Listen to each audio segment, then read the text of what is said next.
with this.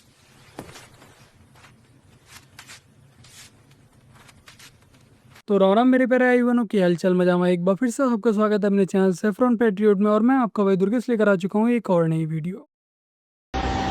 ताकतवरों के सामने पतलूने छोड़ के भागने वालों ने आज अपने नेते भाइयों पे गोलियां चला दी हैं। लाशें पड़ी हुई हैं मुरीद के अंदर। टीएलपी के ऊपर जो जुल्म किया है ना, मरियम अपनी औलाद से भुगतोगी। मोहसिन नकवी अपनी औलाद से ये जुल्म को पे करोगे। तुमने पाकिस्तानियों को मारा है, तुमने नेते मुसलमानों को गोलियां चलाई है, मारा है। खुदा तुम्हारी नस्लों को बर्बाद करे मोहसिन नकवी, मरियम, खुदा तुम्हारी नस्लों को उजाड़ के रख दे। इतना जुल्म यार पाकिस्तानियों, इनकलाब का वक्त है, निकलो इनकलाब लाओ, अभी वक्त है। ये तुम्हें कीड़े मकोड़े समझते हैं, ये तुम्हें मार देंगे, ऐसे चुन चुन के मार देंगे। निकलो अपने हक के लिए यार। पाकिस्तान में जब वहाँ की जनता अमेरिका के द्वारा पाले हुए कुत्तों का विरोध कर रही है, तब वहाँ की सेना के द्वारा पाकिस्तान की आवाम पर गोलियां चलाई जा रही हैं, जिसमें न जाने कितने लोग मर चुके हैं। लेकिन अब जो असली समस्या है वो ये है कि जो हमारे देश के मजहबियों गाजा और फिलिस्तीन के लिए तो सोशल मीडिया पर घाघरा उठाकर उनके बचाव में उतर आते हैं, लेकिन यहाँ बेचारे बड़े असमंजस में पड़े हुए हैं कि हाँ तो हमारे मोमिनों के द्वारा ही मोमिनों को मारा जा रहा है, तो हम बेचारे क्या करें।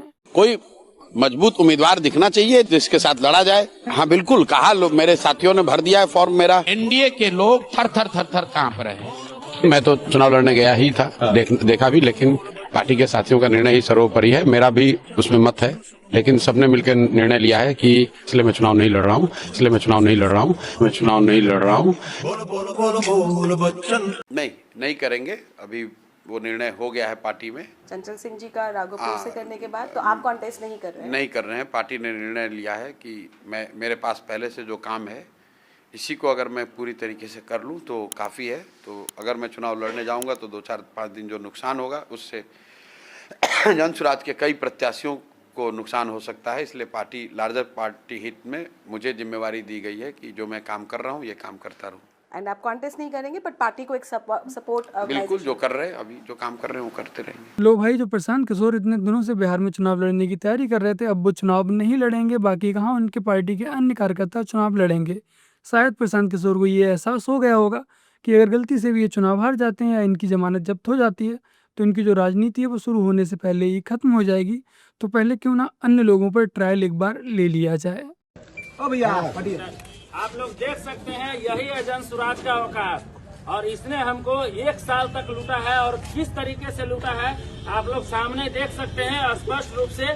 जो कि ये ढोंगी सरकार की जो बात कर रहे हैं, ये 20,000 रुपये का परिवार लाभ कार्ड दिया था, कैसे हम लोग इसको जला रहे हैं। और 1 साल तक मेरा जो खून पसीना का कमाया हुआ 50 लाख से ऊपर रुपया जो प्रशांत किशोर ने बहरूपिया का, जिसको नाम कह सकते हैं, बहरूपिया ने जो लुटवाया है और जिस तरीके से लुटवाया है, आज उसको जलाते हुए देख रहे हैं। इस पे मेरा फोटो भी लगा हुआ है और इसको मैं परचेज करके खरीद के लाया हूँ, वो भी 105 रुपये का दिया था। ऐसा मेरे पास अभी कम से कम 5,000 पीस है। इसको भी मैं सामने से जला के दिखा रहा हूँ।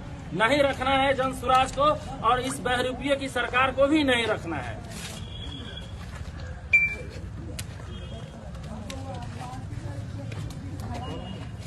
जल जाएगा। प्रशांत किशोर ने इनसे लगभग 50 लाख रुपए खर्च करवाया, एडवर्टाइजमेंट कराया, लेकिन उसके बाद टिकट किसी और को दे दिया। यानी कि सत्ता में आने से पहले ही अपनी ही पार्टी के कार्यकर्ताओं के साथ प्रशांत किशोर ने झोल कर दिया। मुसलमान 10 बच्चे पैदा करे, मुझे दिक्कत नहीं है, पर उन 10 बच्चों को स्कूल भेजे, साइंस पढ़ाए, मैथ्स पढ़ाए, उनको डॉक्टर इंजीनियर बनाए। पंचर लगाने वाला एक को पंचर लगाने वाला, एक को पत्थर मारने वाला, एक को लफ्ज करने वाला, एक को लैंड करने वाला, एक को आतंकवादी, एक को मोदी योगी विरोधी। ये नहीं बना रहे अपने 10 के 10 बच्चों को, और कुछ नहीं बना रहे। अच्छा, डॉक्टर इंजीनियर तो बना नहीं पा रहे हैं। नहीं दीदी, ये स्कूल जाकर चाहे डॉक्टर बने या इंजीनियर बने, बट इनकी जो जिहादी वाली मानसिकता है, जो आतंकवादी मानसिकता है, उसमें कोई भी बदलाव नहीं आने वाला।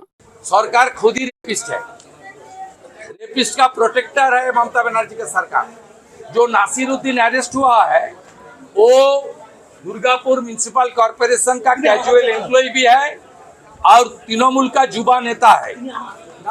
टीएमसी खुद ने रेप का साथ जुड़ा हुआ है।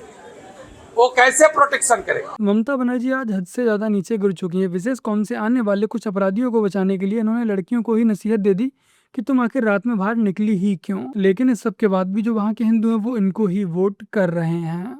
2013 में दंगा हुआ था अखिलेश यादव की सरकार में मुजफ्फरनगर में। दंगे से ज्यादा शर्मनाक मालूम दंगे के बाद क्या हुआ? दुबे जी, ये याद रखने वाली बात है, भारत को याद रहेगी। 2 शिविर लगे, हिंदुओं का और मुसलमानों का। आनंद आप भी सुनो भैया। श्रीमती सोनिया गांधी, राहुल गांधी और स्वर्गीय डॉक्टर मनमोहन सिंह प्रधानमंत्री के रूप में तीनों गए मुजफ्फरनगर और जिस राहत शिविर में मुसलमान थे उससे ही मिलकर लौट आए। जिस राहत शिविर में हिंदू दंगा पीड़ित थे वहां नहीं गए थे। आपकी सरकार ने जो कंपनसेशन की लिस्ट तैयार की थी उसमें सारे लाभार्थी मुआवजे के मुस्लिम थे। आपकी लिस्ट सुप्रीम कोर्ट में क्वेश्चन हुई, कोर्ट ने फटकारा, फिर दोबारा लिस्ट जारी हुई। ये क्या था? ये हिंदू मुस्लिम नहीं था, ये गुड्डू पप्पू था। महाराज, ये इसी से कटुता पैदा होती। हमारे देश में हमेशा से ही मुस्लिम और मुस्लिम की ही राजनीति होती आ रही थी जब तक बीजेपी सत्ता में नहीं आई थी। और जब बीजेपी सत्ता में आ गई उसके बाद से हमारे देश में हिंदू और मुस्लिम दोनों ही होने लगे, तब लोगों को समस्या होने लगी। अब उनसे ये कहो, उनके घर वालों से कहो भीमराव अंबेडकर साहब का एक मंदिर भी बनाओ और उसमें कहो। अच्छा मुझे एक बात बताओ, और अभी अंबेडकर साहब की मूर्ति टूट जाती तो क्या न्यायाधीश नहीं बोलते कि मूर्ति बनवानी है नहीं बनवानी? बताओ, तब क्यों जाते कोर्ट में? उनसे कहते ना भीमराव अंबेडकर साहब प्रकट होंगे, वो अपने आशीर्वाद से संविधान से ही मूर्ति बना देंगे। क्यों? अभी और कोई सा समुदाय होता उनके लिए टिप्पणी करते। मैडम, प्रधानमंत्री का काफिला रोक लिया था पंजाब में। प्रधानमंत्री न्यायाधीश से भी बड़े हैं वो, उनका काफिला रोक लिया। उन न्यायाधीश बोलते ना तो उनके लिए पता क्या आ जाता? गुस्ताखे नबी की एक ही सजा, सरतन से जुता। तब ये हो जाता। मैडम मैं एक बात बता दूं, सनातन धर्म को टारगेट करना सबसे ज्यादा आसान है।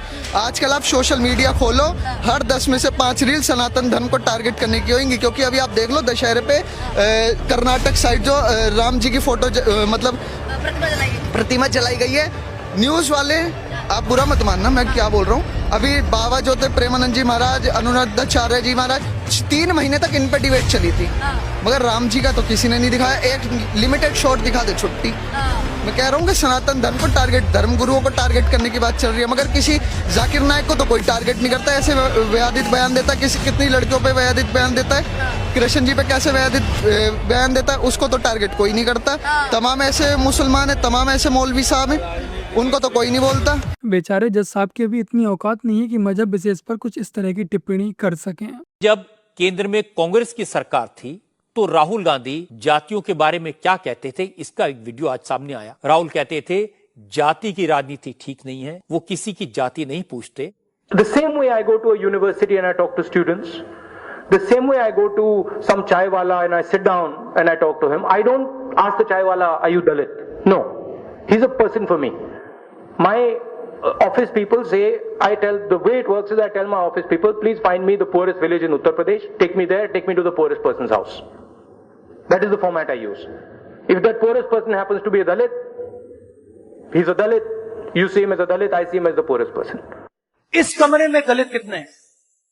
देखिए, ये मजा देखिए। इस कमरे में ओबीसी कितने हैं? हाथ उठा के दिखा दीजिए, देखिए मजा। नहीं, वो आप कैमरामैन है भैया, आपकी बात नहीं कर रहा हूं, मैं इनकी बात कर रहा हूं। तो ये सवाल है, हिंदुस्तान के इंस्टीट्यूशंस में ओबीसी कितने, दलित कितने, आदिवासी कितने, ये सवाल हम पूछ रहे हैं। देखो सब वोट बैंक का चक्कर है। जब इन्होंने देखा कि हिंदू एक हो रहा और एक होने के बाद बीजेपी को वोट दे रहा है, फिर उन्होंने जातिवाद का चूरन चटवाना स्टार्ट कर दिया, यानी कि अपना ही थूका हुआ चाट लिया। तो बस मेरे प्यारे भाई-बहनों, आज की अपनी इस वीडियो में इतना ही। वीडियो को लाइक शेयर कमेंट और अपने इस चैनल को सब्सक्राइब आज से कर लीजिएगा। और यदि आप लोगों ने कल वाली वीडियो को नहीं देखा, अब तक नोटिफिकेशन नहीं आई तो यहाँ पर क्लिक करके एक बार इस वीडियो को भी अवश्य देखिएगा। चलिए फिर मिलते हैं एक और नई वीडियो के साथ, तब तक के लिए जय हिंद, वंदे मातरम, जय श्री राम। आखिरी जो जंग होगी ना, अभी कुछ भी नहीं है, क्योंकि आखिरी जंग होगी हमारी बढ़िया वाली। कब होगी? अब हमें, मैं बोल रहा हूँ आपको, गारंटीड है आखिरी जंग होगी, बढ़िया वाली जंग होगी। वो भी तो अल्लाह ने कुरान में इन लोगों को पहली धमकी दे दी थी कि भाई अगर तुम जिस काम के लिए हमने तुम्हें पैदा किया है, अगर तुम उससे पीठ दिखा दोगे तो हम तुम्हें हटा के दूसरों को लाएंगे। और मेरे भाई मुसलमान भाई जानते होंगे कि खुरासान से एक जमात निकलेगी जो मशरिक जो यरूशलेम पे फतेह करेंगी। वालेकुम सलाम। वालेकुम सलाम। नमस्कार क्यों नहीं? नमस्कार भाई अलग से हमारा